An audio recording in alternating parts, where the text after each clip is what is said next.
Hello and welcome to the debate. I'm your host, Maqbool, with you at PTV World. In today's show, we're going to be taking a look at a number of stories. The first is going to be with reference to the law and order situation in the country and, of course, the counterterrorism efforts that are underway in the light of the attacks that have taken place last night between the night of 19th and 20th. And we have, of course, seen that this is something that has expanded to different parts of the country. And we've been, of course, dealing with the issue of terrorism for quite some time now. We saw two attacks in South and North Waziristan, one with reference to infiltration across the border within Pakistan and the other at the checkpost. Both, of course, were thwarted by the security personnel and a number of terrorists were sent to hell. But unfortunately, a number of soldiers have also been martyred in these attacks. We're, of course, going to be taking a look at these particular incidents, but also talk about the general state of affairs in terms of counterterrorism efforts of Pakistan and what is going to be the way ahead with Azm-e-Istikam and the way that we're going to be dealing with the TTP or Fitna al-Kharij. And this is, of course, very, very important, particularly in terms of the way the government and the military forces need to process this further and, of course, proceed with the kind of resolve that we need among all of our stakeholders and the way that we want to fundamentally deal with the issue of terrorism, both within the borders of Pakistan and outside of it, to protect Pakistan's own citizens. So we're going to be taking a look at that in our first segment of the show today. Our next one is going to be taking a look at the relationship that Pakistan enjoys with China, something, of course, is very, very important to Pakistan. It's an all-weather strategic partnership and friendship, and this is very, very important for the country's future and progress, particularly in light of the second phase of Cpec. The Prime Minister was attending a ceremony with regards to China's 75th anniversary, and of course this was talked about in terms of what it is that this relationship means to the country and how is it that we see it evolving in the future, particularly in terms of important sectors such as IT, agriculture, energy and others in which China and Pakistan can cooperate. And so, of course, this is going to be a very important dynamic in the future for Pakistan as well.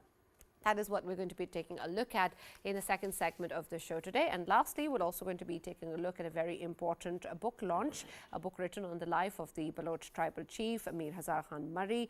And this is very, very important, particularly in terms of the story of how this has evolved from resistance to reconciliation.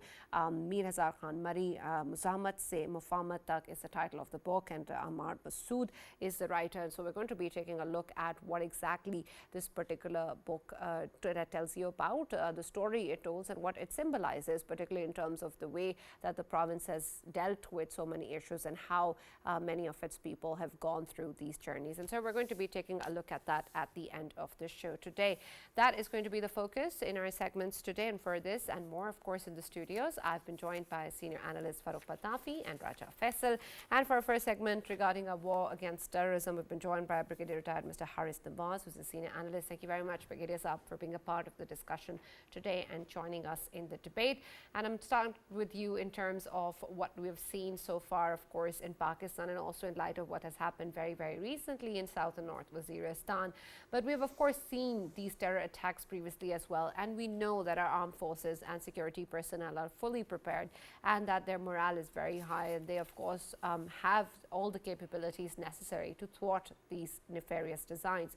But at the end of the day, what is it in terms of what we learn from these particular aspects and these incidents in terms of what needs to be done to prevent and counter these threats? Because, of course, a lot of it is also in terms of infiltration, but then a lot of it is also in terms of what is going on within these groups in Pakistan. So I want your take in terms of your perspective on these particular attacks and then, of course, in general, in terms of our war against terrorism. So another point is real situation is not good, and particularly on 19th and 20th September, when there were around few terrorists, they wanted to cross the line across the line, and their armed forces they really sent it, and they played a really professional fight. They play hell with the enemy, and they killed seven Khawarij. They wanted to come to Pakistan, and it was repulsed very bravely. And second, of course, which happened in South Pakistan, where they came and they attacked the post. There also are troops, they fought gallantly and they, I think, they sacrificed few lives also, but then they killed 5 of the Faris again. The overall 12 were killed. The point is, you see, the military and the armed civil armed forces are doing their best. Chief Army Staff, the Nasir Munir, as categorically said, we will keep fighting till the last orange is killed. But the problem is, you see, everybody has to be part of it. The government, people of Pakistan, and the all state organs, they all have to combine their efforts to ensure that terrorism from Pakistan is eliminated. The issue is the government of Pakistan is embroiled in political instability and reviving the political situation. Then, of course, they are trying their best to revive the economy, though they have been quite successful in doing so. But still, the full support of government of Pakistan with all the resources available is needed, and that has and will people of Pakistan. And that is what we talk about as we as the calm. That is most important. Because the issue is when you talk about Azmi Istikam means that everybody has to gear up all the resources, particularly with illegal spectrum, we talk about it. Then we have a financial terrorism is happening, smuggling is being done, narcotics is coming. The whole this money is coming to terrorist organization. That is called what we call the financial terrorism. So this that we have not been able to control it. Unless that flow of money is stopped, we will not be able to eliminate terrorism in Pakistan. You will keep killing terrorists. We'll keep sacrificing our troops and civil armed forces, agreed. But still, it will be the root cause we have not been able to root out. That is more important. For that, the whole organ, I always say it is custom, it is excise and taxation, it is the State Bank of Pakistan, and then, of course, it's all civil society and all those Ashrafia, which we call it, those who always oppose when we talk about Istikam, because then they know that they are going to suffer on these issues. So everything has to be get along with our criminal justice system. You see, when you catch someone, then he has to be dealt with squarely and expeditiously. That we don't do it. And that is what we say that we have to carry out the judicial reform. And that's very, very important because when such type of persons are apprehended, then speedy trial should be carried out, whether it is anti-terrorist courts or whatever it is. But then punishment should be expeditious because we always say justice delayed, justice denied. And that is happening in Pakistan unnecessary bailing to give bail and then of course set aside proceeding that we have to ensure it. So for that, army will keep fighting. The civil armed forces will keep fighting. And whenever they have their troops, they get killed or they get shahadat, then their determination is more strong. And then they come with lot of determination to take revenge of those people. But the point is, still, we are all three or four sitting here. I would say Farrukh is sitting here and Faisal is and you're sitting here. Do the whole nation is with us? Do the whole resources of government of Pakistan is with us? Do we want to eliminate terrorism? This is what we done. It has to be diplomatic effort. It has to be interior ministry effort. It has to be finance ministry effort and defense ministry. All have to be together.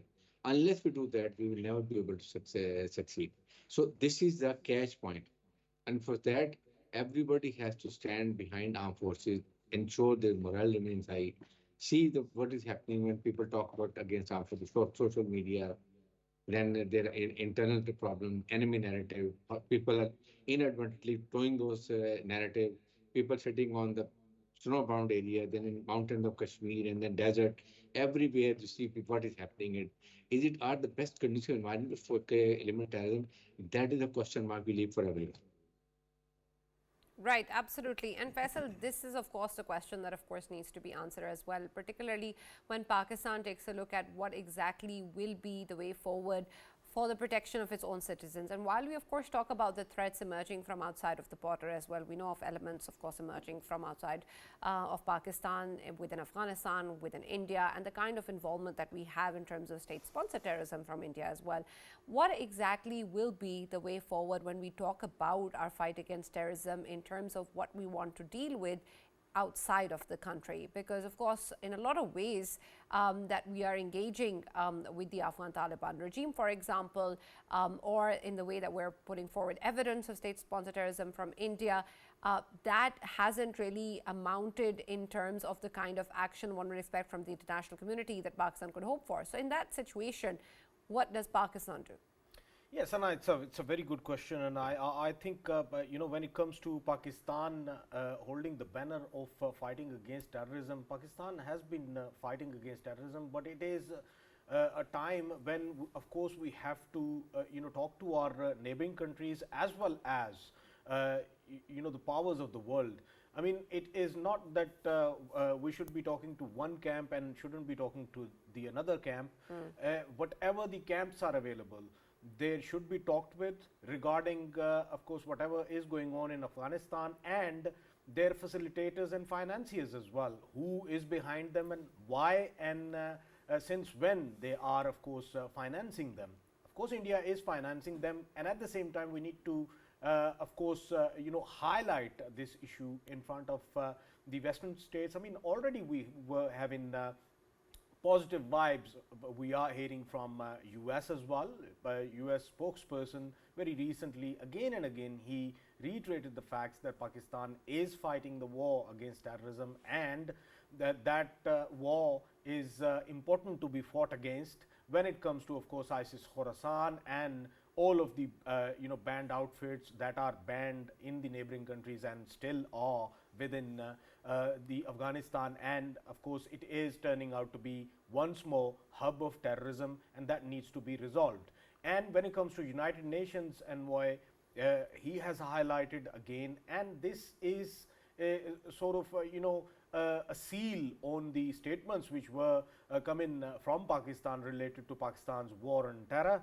And at the same time, when we talk about, of course, we being a NATO ally in past against the terrorism, now when they are not in the region, still we are in a sort of a connection with them. We should highlight it more and more in front of the NATO countries. And at the same time, we shouldn't be forgetting that there is another organization called CSTO, Collective Security Treaty Organization. I think we shouldn't be, one-dimensional in this context, because when it is about fighting against the terrorism, it is about fighting against all kind of terrorism, and terrorists would never differentiate between who's the NATO member and who's not, and who's the CSTO member and who's not. But who is being one-dimensional? When it comes to Western countries, they expect from us to be, of course, focusing only towards them, but they keep on forgetting that if there are countries in our region, when we talk about China, when we talk about Central Asian republics, when we talk about Belarus, when we talk about Russia itself, CSTO, it's a forum that is already countering the terrorism in all of these countries. And why I'm highlighting at this hour, because we are already having, I'm getting vibes that they will be, of course, offering Pakistan very soon the membership of CSTO, or in a way they will be, of course, extending a helping hand in terms of countering the terrorism, in which, of course, will be extended with the intelligence sharing from different countries, and that would be pivotal fighting against the terrorism. Especially when we talk about India, India has been using different bordering countries of Central Asian republics to, of course, infiltrate or finance the terrorism in Pakistan that is sitting in Afghanistan. I mean, Farrukh is one of the air base which is still in the hands of Indians, and they are activating their dirty designs from there against Pakistan, against Cpec, against China, and against all of the stability of the region. So we shouldn't be shying away any possible means to fight against this terrorism, because when it comes to terrorism, terrorism is a mutual threat of all of the countries. But when you say not shying away from any means, what means are you referring to? Means of course, intelligence sharing, tech transfer. When we talk about CSTO, of course, they are willing to extend a hand, because they believe that Pakistan, that is already fighting against terrorism, it is important to sit with Pakistan to, of course, eliminate all of the terrorism which is originating from within Afghanistan, so that that does not extends to the Central Asian republics or China or Russia. Because very recently, when remember, there was an attack in one of the cinemas of Russia. Somehow the traces were getting to ISIS. And we shouldn't be forgetting that Afghanistan and ISIS Khorasan is the backyard and the training ground of ISIS itself. So all of these countries, they have something to do with Afghanistan or terrorism originating from Afghanistan. So if Okay. it is important for NATO, then it is equally important for CSTO. So we shouldn't be shying away from any of the either side. Reason being, our goal should be to fight against the terrorism. And I if get it it. is and if it is NATO that somehow says that, oh, you don't need to go towards CSTO, we will be catering your, tech transfer needs, we will be extending you the military aid, then it's all fine, as they have been doing in past. But if they don't do it, then we shouldn't be closing all of the available doors. Right. And what available doors might that be? CSTO.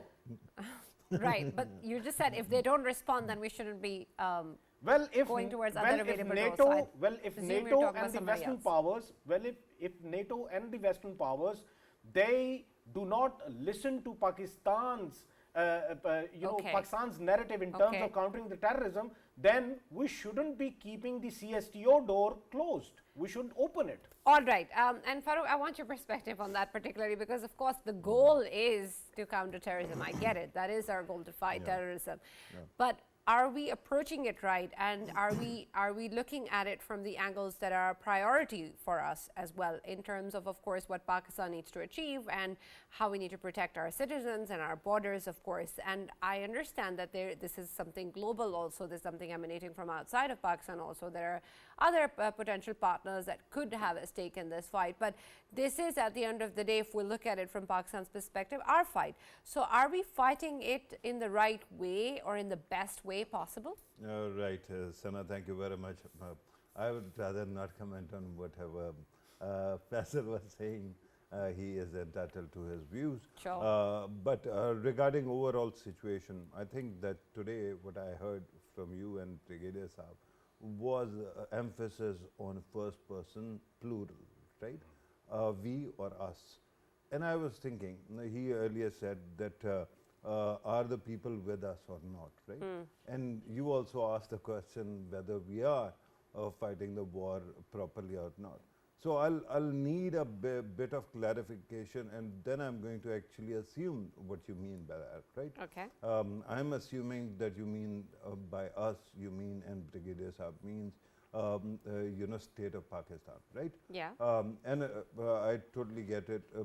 Brigadier Saab actually made a good point or asked a good question, whether all are with us or not, right? I want to actually begin the answer to that with a lighter, on a lighter vein. And let me actually remind everybody that there used to be an editor, Majid Nizami. He used to edit the publication I used to work for as well. And he was so sentimental about Kashmir that he used to say, drop a nuclear bomb and drop me along with it, right? So at least when it comes to my own capability to participate, I'm all there. And I've been, the state only has to ask whether it needs my life, whether it needs any of the resources that are needed. So fully out there. But regarding other elements, of course, there are bits and pieces that keep passing out, like a military academy. For example, PTI and Khyber Pakhtunkhwa's government. I think we don't appreciate what enemies are doing. ISKP, that is the name of ISIS in Afghanistan. ISKP used the last two, abbreviations or last two letters just to focus on us. Do you know what is the initials of the province that is adjoining in Pakistan to Afghanistan? It is KP, Khyber Pakhtunkhwa, right? So you are the target from every side. And at that time, all of a sudden, a chief minister of a province decides, on one side you are claiming victimhood on the basis of constitution and all. On the other side, you say that we are going to independently carry out our foreign policy, independently of the federation, right? And we are going to negotiate with Taliban. What constitution allows that? If not, are you still in your senses? This is the state of affairs of Taliban apologists and terror apologists in this country. They seem to keep on losing their consciousness when it comes to national interest. And they have to fix it. Otherwise, circumstances will fix it for them. Regarding another very important institution, our judiciary. I think our judiciary needs to be taken on board. Yeah. When you talk about, this whole movement that we are carrying out against terrorists, for that one has to actually ensure that our judiciary knows what is at stake, and the fact that terrorists are posing a very clear and very multidimensional and very confusing challenge to the state. And in that case, even the best democracies in the world concede some ground to the interrogators. And without those interrogations and without that prosecution, things are not going to improve. Remember that this judiciary was also the reason why we survived so many years, but they don't even understand their own worth, and they have to be convinced. If they start doing their job, and if our parliament does its job, what will happen? You will never need any military court regarding war and terror. With that kind of state of affairs, I am afraid when I answer Brigadier Saab's question that no, not all elements are together. And perhaps we need to work on that, because I remember that PTI government was at the center, they had lost power. What happened after that? There was an attack on police in Khyber Pakhtunkhwa, and after that many policemen were out with conspiracy theories and whatnot. You have to make sure that all these elements that are there, that actually build the nation and fight terrorism, are together, and they are convinced. Without that, of course, things are not going to improve. To answer your question in short form also, I don't think we are doing what it takes to fight terrorism. If we start doing it, this menace would have been over. Yeah. It was one government that actually opened back the doors to hell and brought all these elements back to the country. Absolutely. And Brigadier Harris, this brings us back to, of course, a point that you raised earlier as well in terms of the criminal justice system and, of course, the way that we need to have all the elements together and accountability. So when we talk about all of these issues, they might seem like the necessary step. They might seem like the main ingredient in a lot of the ways that we want to fight this war. But how exactly do we go about achieving it if this isn't something that has happened so far, or we haven't been able to? So I want your perspective in terms of how do we align that, particularly when we talk about elements such as the judiciary, aligning it with the military courts and the way that different acts of accountability exist, aligning it with accountability and consequences for political elites, for religious elites, for those who have been responsible in contributing to the current state of affairs and the situation that Pakistan is in right now. Sana, the most important thing is, let me tell you, it is all doable. Nothing is impossible. The only thing is that judiciary must be told, and they should be in consonance with the government of Pakistan. Whenever a terrorist is apprehended, then trial has to be very expeditious. Anti-terrorist court might be held even in cantonments to give them extra protection. Brigadier Harris, I understand what should be done, but how do we go about doing it? I think that you need to have a legislation. Legislation is already there. Everything is there. The only they have to be told, I would say, all elements of national power, including judiciary, that what all we expect, the nation expect, or the state of Pakistan expect from all the elements of national power to gear up this and finish this terrorism. For that, I would say that they have to be told very clearly that how they have to be dealt and how much expeditious method should be used. I would say 3 months to 6 months. If a terrorist is given a fair trial and he is sorted out, I think it will have a lot of deterrence effect on the other who are going to potential terrorists coming in that side. Second, you see the most important, Sana, is Pakistan has never behaved like an Islamic nuclear state with best of strategic location and a very good fighting army. They don't recognize us. That is what we have to tell the world, that that we are a nuclear power and we are only one Islamic country.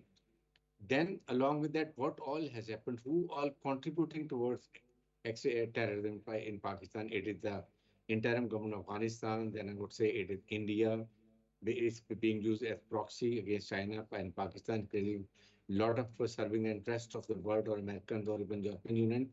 Then Islamic world, they are doing any role. What is happening in Gaza? What is happening in Kashmir, or what is happening in Pakistan as far as terrorism concerned? Nobody is pushed. So we have to be very proactive in our diplomacy. I would say it is your foreign office, Ministry of Interior, Finance Ministry, State Bank of Pakistan, and all other elements.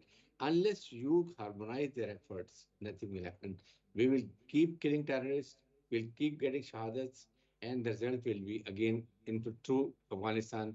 And particularly, the most important thing is, I think now is the high time all Afghan refugees have to be returned, and we don't have to go for any diplomatic thing. We don't have to listen to American or United Nations High Commission refugees. It is enough. Will that solve the problem? And Brigadier Sahab, there are certain genuine cases who, if they return to Afghanistan, they might be put to death.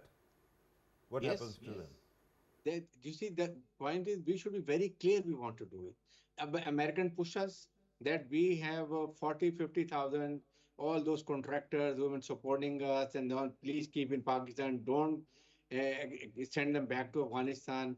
You have promised to take them to the America. Why are you not taking? And then there are so many pure people, proof of residence, even Afghan consulate general who was in KPK who didn't rise for this national anthem, he is staying illegal. His pure is cancelled, already expired on 1st of September. So this is what is happening. We have to look inward, put your house in order. You see, that is the point I'm saying it. Everybody has to work that these refugees have to go back. They have created a lot of problems. And also, Afghan government has told categorically, this is the last thing we are telling you. Please stop supporting terrorists crossing from your side. You had committed in Doha agreement that your land will never be used against any terror organization. They will never allow them to come to any other country. So you are becoming part of it. These are the things we keep quiet. It's only military fighting or civil armed forces fighting. Where is the other elements? Are they supporting us? That is a big question. Honestly, I feel you may ask Farrukh, you may ask Faisal or yourself, the answer will be negative because unless we are all together, we'll not be able to fight terror. Right, absolutely. Thank you very much, Brigadier Haris Nawaz, for joining us and being a part of the discussion today. We're now going to be moving on to our next segment that takes a look at Pakistan and China's relationship and, of course, the way that this has evolved in the recent past and, of course, in terms of the economic relations of both the countries as well, and in particular, the start of the second phase of Cpec. And Faisal, this is, of course, something the Prime Minister has mentioned recently on the occasion of the 75th anniversary, and, of course, something that has been mentioned by the government many times before as well. It is definitely a very, very important relationship for Pakistan, but particularly in terms of our current situation, in terms of the geopolitical issues around the world, the economic issues that Pakistan is facing, and then, of course, the start of the second phase of Cpec. What do you foresee in terms of the way that fundamentally this relationship is going to do in terms of contributing to the trade and economic situation of Pakistan, and also in terms of moving it ahead on the path of progress and prosperity? Yes, Sana, when we obviously talk about China, a long-standing friend of Pakistan, tried and tested, all-weather friendship, and of course, when we talk about our relations, they are not merely the economic relations or related to Cpec, they are in every field. The relation between both of the states, China and Pakistan, they have a history of since 1948. They have been together, and they have been day by day improving. When it comes to Cpec, of course, the second phase, we are already in the swing, and we shouldn't be forgetting that a few months ago, Prime Minister of Pakistan, he visited China, and in his visit, of course, the second phase, it got all designed at that time, through which, of course, we know that the economic zones, they will be established. Work has already been started, and of course, Gwadar is going to be pivotal when it comes to further joint ventures between Pakistan and China. there will be IT related companies, there will be agri-tech companies that would be, of course, enhancing the Pakistan's produce in terms of agriculture, and that would, of course, further enable Pakistan to satisfy all of its needs in terms of food.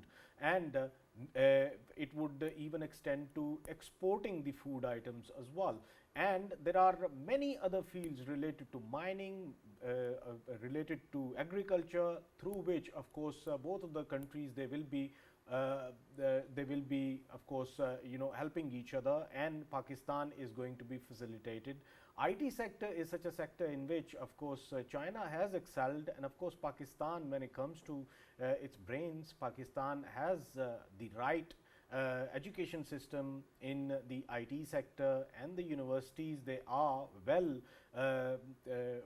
par with the global needs. And of course, Pakistan has the workforce, the IT workforce, that is to be utilized, and of course we will be seeing that the different companies would be investing in Pakistan. So in second phase, all of these things we will be seeing very soon. And when it comes to, of course, economic zones, the work has already got initiated, and soon we will be seeing that that special economic zones, they will be established, and the work would start from Pakistan, and that would be something, a fresh breather for Pakistan. And how do you see it differently from the first phase? Well, the first phase was mainly encircled around or focused on infrastructure, which we saw that infrastructure got improved. And when we talk about Gwadar port itself, it required lots of infrastructure in terms of airport as well. We have been, of course, seeing the gradual pace, and of course there was 2 consecutive years of coronavirus, through which in that pandemic time the work got halted for a while. But now, of course, we are seeing that all of the infrastructure got completed, and special economic zones, the second phase, it is at its full pace and swing. And now we just need to wait that the work would fully start. When the work would fully start and the investment would be pouring in from the Chinese companies as well as the other countries as well. In that context, of course, people of Pakistan and the jobless people of Pakistan, they would be seeking, of course, jobs, and there will be more opportunities for them to be catered. Right. And Farrukh, when we talk about, of course, this relationship moving forward, Cpec is, of course, an integral part of it. But in terms of the way that we want to engage with China, particularly in terms of the geopolitics of it all, and also in terms of how Pakistan can also leverage its own position in the international arena, how do you see this particular relationship moving forward? Because when we talk about the trade and economic relationship, that, of course, has been there, Cpec has been there. But there is a lot of other dynamics, even to the economic aspect of it, that can see a lot more happening. And there's a lot more potential, particularly in terms of the leverage that Pakistan can have with China on its side. Right, Sana, thank you very much again for this wonderful question. And this time I want to actually comment on something that Faisal actually said. And that, again, lighter vein, it kind of reminded me of something that happened in my own life.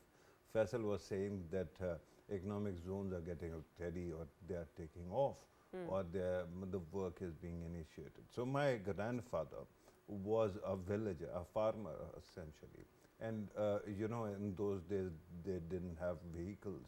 So they would actually, whenever he had to go to city, in the entire day, the ghoda would be, or the horse would be readied, that it is getting ready, so he'll go. By the time it got ready, there was sunset. So he would actually go back and sleep, and next day there would be wake up and then start doing the same thing over again. We have been hearing about this initiation of economic zones for quite some time, right? Special economic zones.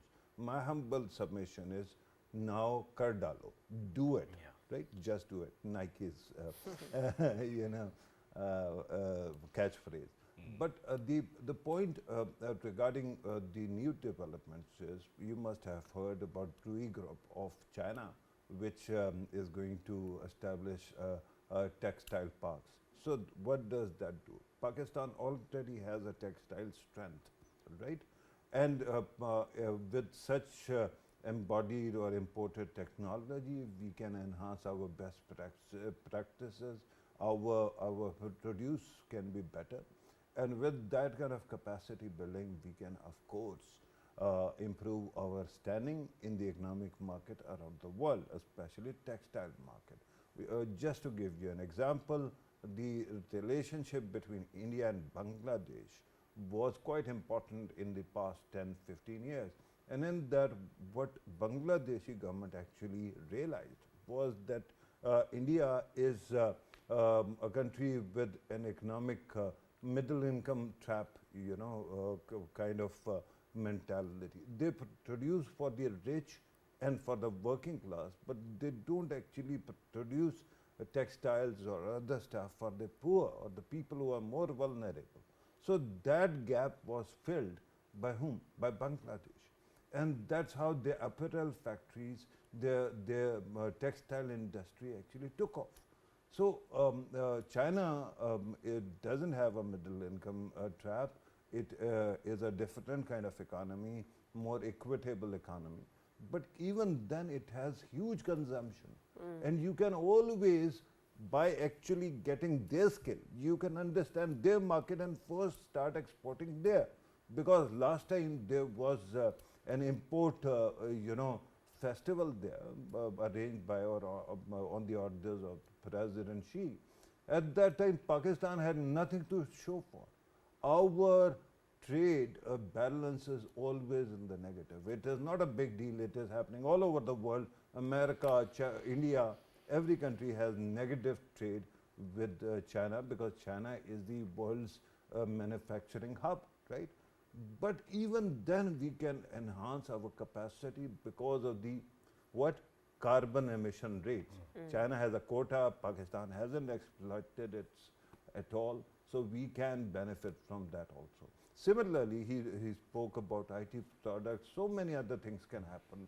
Agriculture, we are called an agri country. Our population keeps increasing, our agri producer outcome does not.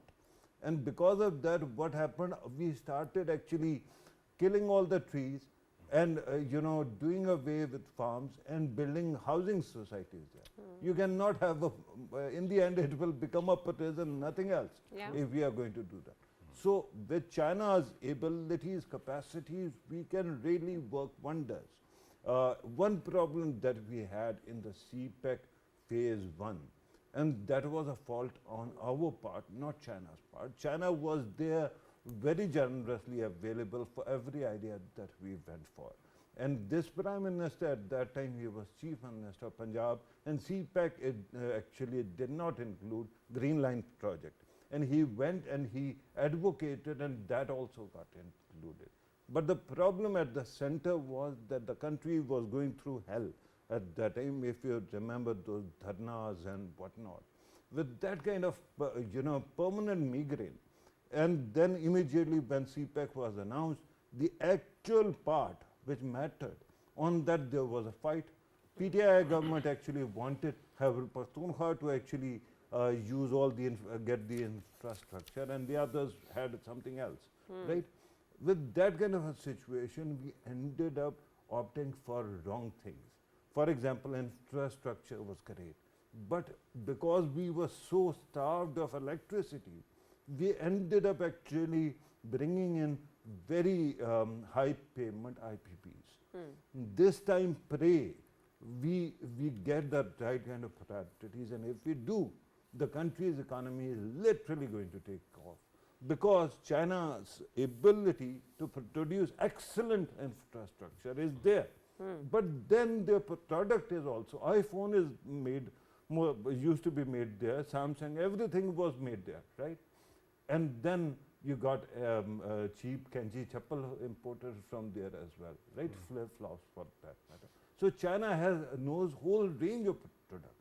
If you just get an iota of that, you can really improve the economy, which in the end is the thing that matters. Pakistan has everything else. One thing lacking, Apart from space program, of course, we should improve that, and we are taking help of China. But in the end, the only thing that matters is economy.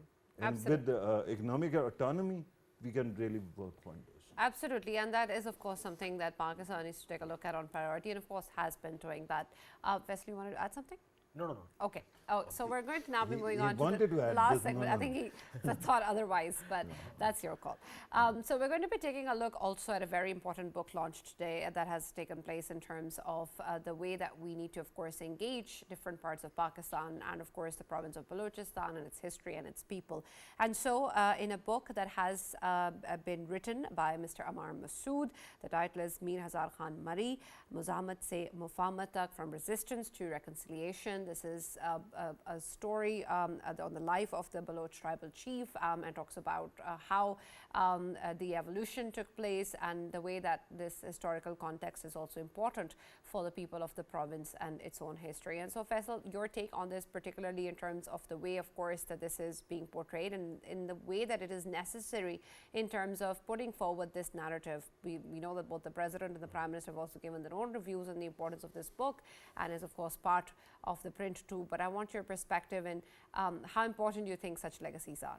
Yeah, Sana, first of all, talking about the writer himself, he's a brotherly friend and a brilliant columnist and someone who writes very well. And I think it's a book to read because it has the one aspect of Balochistan which gets ignored, and that is, of course, if we talk about the Western media or social mediums, you would always find, because of India, you would always find propaganda about Balochistan. But this is a book that has all the realities coming out from life of someone, Mir Hazar Khan Marri, who happened to be one of the resistance leaders who did not believe in Pakistan, but of course later on he come to realize his mistakes, and of course he changed his stance and he reconciled with the state itself. What are the reasons and how this realization actually got to him? This book has it all, and I think it is important to read this book because when we talk about propaganda, that propaganda can not only affect masses at large, but of course few leaders as well. Through that propaganda, of course, these people, initially they chosen the wrong side, and later on, realizing their mistakes, they came back to where they actually belonged, which means that they reconciled with the state and they believed in Pakistan and they believed in Constitution of Pakistan. And I think this is a very good book to read. And when it comes to, of course, Ammar Masood, always, I have appreciated his writings, and this one more, I think it's a book to read. Right, absolutely. And speaking of the writer himself, has also spoken about the book and has said that the youth of the province are confused, and it's important for them to understand this historical context, and of course through the lens of the life of the tribal chief. And Farrukh, you have your own ties with the province and you hail from the area, so I want your perspective also in terms of what this means to you and what you think about the youth and the people of Balochistan today and the importance of these stories. Right. When you said your own relationship with the province, I thought that you were mentioning the author, because I've known him as well. And I mean, he's son of a great poet of this country, and he is himself a very gifted author. So I'm going to give you two answers. Okay. One formal, the other informal. Formal because, of course, it is a great book, it is a good endeavor.